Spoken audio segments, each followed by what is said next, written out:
Hello guys, welcome. അപ്പോൾ ഇന്ന് നമുക്ക് വെറുതെ ഒന്ന് പുറത്ത് പോയിട്ട് വരാം കേട്ടോ. നമ്മൾ കഞ്ഞിപ്പാടത്താണ് പോകുന്നത്.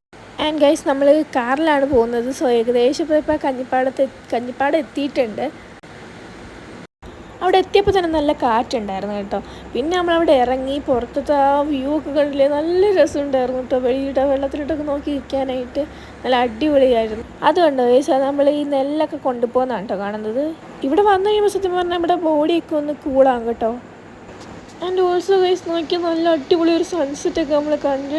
ആൻഡ് റോഡിലൊന്നും അധികം അങ്ങനെ തിരക്കും കാര്യങ്ങളൊന്നും ഇല്ലാത്തതുകൊണ്ട് തന്നെ സുഖമായിരുന്നു ഫോട്ടോസൊക്കെ എടുക്കാൻ.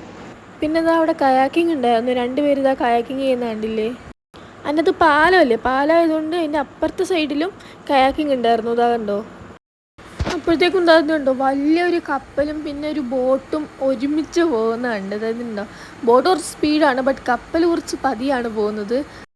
ആൻഡ് ഗൈസ്, ഒരു ഹാപ്പി ന്യൂസ് ഉണ്ട്. നമ്മുടെ ചാനലിൽ 1K സബ്സ്ക്രൈബേഴ്സ് ആയിരിക്കുകയാണ്. Thank you so much to every one.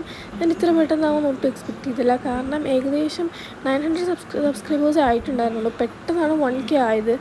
So thank you to each and everyone who supported me. എന്തായാലും അതൊക്കെ വിട്, നമ്മളിപ്പോൾ കഞ്ഞിപ്പാടത്ത് നിന്ന് തിരിച്ചു പോകാൻ കേട്ടോ. കഞ്ഞിപ്പാടത്ത് നിന്ന് നമ്മൾ കരിമാടിയിലോട്ട് പോകാമെന്നാണ് വിചാരിക്കുന്നത്. So bye bye Kanjippadam. നമ്മളിപ്പോൾ നേരത്തെ ഒന്ന് സൈഡിൽ നിന്ന് ഇപ്പുറത്ത് വന്നിട്ടുണ്ട്. നമ്മൾ നേരത്തെ കണ്ട നെല്ലൊക്കെ അടുക്കുന്നതാണ് കേട്ടോ ഇപ്പോൾ കണ്ടുകൊണ്ടിരിക്കുന്നത്. അങ്ങനെ നമ്മൾ ഇപ്പുറത്തെത്തി. അപ്പോഴത്തേക്കും സന്ധ്യയായി, ഒരു 5:30 5:45 ആ ടൈമൊക്കെ ആയിട്ടുണ്ടായിരുന്നു. അങ്ങനെ ഇപ്പോൾ നമ്മളിതാ കരിമാടിയിലെത്തിയിട്ടുണ്ട്. കരിമാടിയിലത്തെ ആ ഒരു റോഡാണ് കേട്ടോ ഇപ്പോൾ കണ്ടുകൊണ്ടിരിക്കുന്നത്. ഇതാട്ടോ ആ ഒരു സ്ഥലം. ആൻഡ് അവിടെ ഒരു ബുദ്ധ അതായത് ഒരു ശില്പം പോലത്തെ സംഭവമാണ്. അതിന് കരിമാടിക്കുട്ടൻ എന്നാണ് പറയുന്നത്. ആ ഒരു വൈറ്റ് സംഭവത്തിൻ്റെ അകത്ത് ഉള്ളതാണ് കേട്ടോ കരിമാടിക്കുട്ടൻ. നമ്മുടെ പണ്ടോട്ട് നോർമലി ഉള്ളതാണ്. ഒരു ബുദ്ധ ഉണ്ട്. ആൻഡ് ഇതാണ് അതിൻ്റെ ഒരു ഫ്രണ്ട് സൈഡ്. ഇതാണ് നമുക്ക് കയറാനൊക്കെ പറ്റും, പക്ഷെ ഞങ്ങൾ കയറിയില്ല. കാരണം നമുക്ക് വീട്ടിൽ പോകാനുള്ള ടൈമായിട്ടുണ്ടായിരുന്നു. പിന്നെ എത്തി. വീട്ടിലെത്തിയപ്പോഴത്തേക്ക് ഏകദേശം ഒരു 7:30 ആയിട്ടുണ്ടായിരുന്നു. വീട്ടിലെത്തി കഴിഞ്ഞപ്പോൾ പിന്നെ ഫുൾ സ്നാപ്ചാറ്റിലായിരുന്നു കേട്ടോ പണി. സ്നാപ്ചാറ്റ് കണ്ട് എനിക്ക് അപ്പം പ്രാന്ത് പിടിക്കും. പിന്നെ ഫുള്ള് കിടന്നൊരു വട്ടമാണ് കാണിക്കുന്നത്.